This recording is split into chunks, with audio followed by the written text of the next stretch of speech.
नमस्कार दोस्तों, एक बार फिर से स्वागत है मेरे यूट्यूब चैनल पर। आज मैं आपके लिए फिर से लेकर आया हूँ शॉर्ट एंड स्वीट क्वेश्चन जो नए साझेदार के प्रवेश से लिए गए हैं। बहुत ही अच्छे क्वेश्चन हैं, ध्यान से देखिएगा। क्वेश्चन नंबर 1 है, ए व बी दो साझेदार हैं जो 3:2 के अनुपात में लाभ बांटते हैं।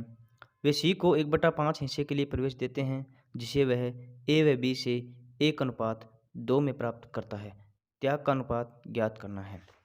तो सी जो है वो 1/5 हिस्सा है वो ए व बी से 1:2 में प्राप्त करता है।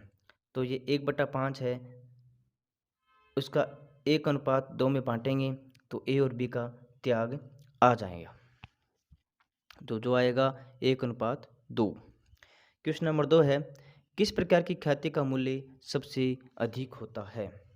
तो प्रकृति के आधार पर ख्याति 3 प्रकार की बताई गई है, जिसमें सबसे अधिक मूल्य होता है संस्थागत और सबसे कम होता है आकस्मिक ख्याति का। ख्याति 3 प्रकार की है, संस्थागत, व्यक्तिगत और आकस्मिक। क्वेश्चन नंबर 3 लेकर आए हैं, जब पिछले वर्षों के लाभ लगातार बढ़ते या फिर घटते हो तो ख्याति की गणना के लिए कौन सी विधि काम में ली जाती है? ख्याति की गणना के लिए 3 विधियां हैं। वैसे तो काफ़ी विधियां हैं, लेकिन हमारे सिलेबस में 3 दे रखी है, औसत लाभ विधि, भारित लाभ विधि और अधिलाभ विधि। तो हम जब बढ़ते और घटते हो तो हम भारित औसत लाभ विधि को काम में लेते हैं, जब लाभ लगातार बढ़ते हों या फिर घटते हों। इसमें हम प्रत्येक वर्ष के लाभों को बाहर दे देते हैं, यानी कि वेटेज दे देते हैं, फिर उनसे गुना करके याद कर लेते हैं। क्वेश्चन नंबर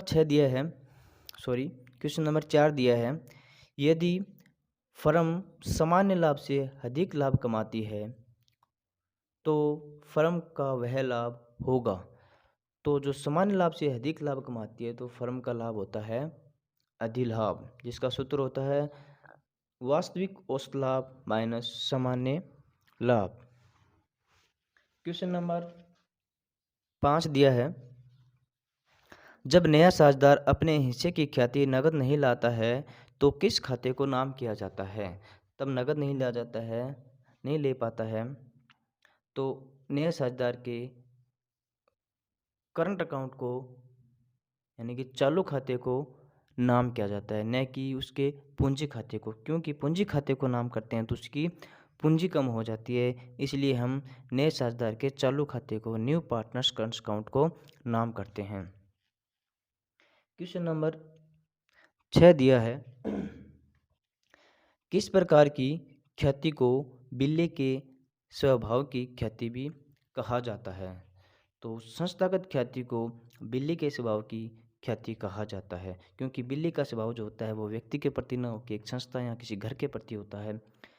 और व्यक्तिगत ख्याति को कुत्ते की स्वभाव की ख्याति कहा जाता है, क्योंकि कुत्ते का जो स्वभाव होता है वो किसी मालिक के प्रति वफादार होता है, न कि कोई घर के प्रति होता है। क्वेश्चन नंबर 7 है, राम व मोहन बराबर के साझेदार हैं, वे श्याम को 1/4 हिस्से के लिए प्रवेश देते हैं, तो नया लाभ विभाजन अनुपात ज्ञात करो। तो इसको हम अच्छे से आराम से याद कर सकते हैं, क्योंकि राम और मोहन का अनुपात दे रखा है बराबर। ठीक है, श्याम को देते हैं 1/4, तो हम मान लेते हैं कि हमारा कुल लाभ 1 है और जिसमें से श्याम को दे दिया 1/4, शेष लाभ बचता है 3/4, जो किसका है? राम और मोहन का। वो किस अनुपात में बांटेंगे? 1:1। तो नया अनुपात बन जाएगा 3:3:2। इस क्वेश्चन को आराम से कॉपी में करके देखना, बहुत ईजी क्वेश्चन है और अच्छा क्वेश्चन है। क्वेश्चन नंबर 8 है, एक फर्म की पूंजी 2 लाख है, औसत लाभ 30,000 है, सामान्य प्रत्यय दर 10% है, ख्याति का मूल्य अधिलाभों के 3 वर्षों के क्रय के आधार पर ज्ञात करना है। तो इसके लिए हमें अधिलाभ ज्ञात करना पड़ेगा। अधिलाभ ज्ञात करने का सूत्र होता है औसत लाभ माइनस सामान्य लाभ। औसत लाभ हमें दिया है लेकिन सामान्य लाभ नहीं दिया है। सामान्य लाभ निकालेंगे क्योंकि हमें पूंजी दी है और सामान्य प्रत्यय दर दी है। तो सामान्य लाभ का सूत्र होता है पूंजी इंटू सामान्य प्रत्यय दर। तो हमारे सामान्य लाभ आ जाएगा 20,000, औसत लाभ माइनस सामान्य लाभ 30,000 माइनस 20,000, अधिलाभ आ गया कितना? 10,000। अब ख्याति का मूल्य कैसे ज्ञात करना है? ख्याति का मूल्य लाभों को 3 वर्षों के क्रय के आधार पर ज्ञात करना है। तो 10,000 हमारा अधिलाभ आया है, 3 वर्षों के क्रय के आधार पर गुणा कर देंगे 3 वर्षों से, तो हमारा अधिलाभ आ जाएगा 30,000।